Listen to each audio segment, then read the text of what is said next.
In this video, we are going to fix 30085-28 error Windows update. So without any further ado, let's get started. The first solution that you need to do is you need to run the troubleshooter for Windows update. How we can do that at day start, make a right click, scroll up and click on settings.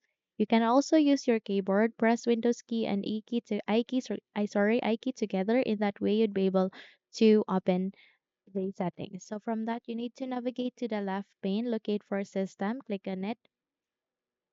And afterwards, you need to scroll down here on the list, find for troubleshoot, click on that one.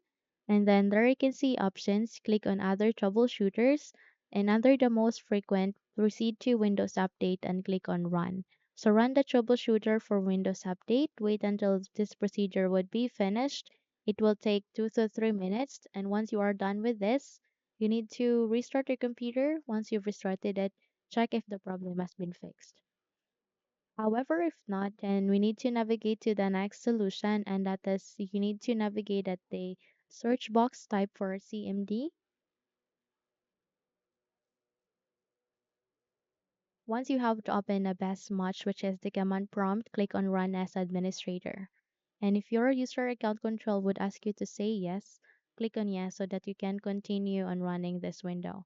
Now I want you to copy the commands that I have given at the YouTube description.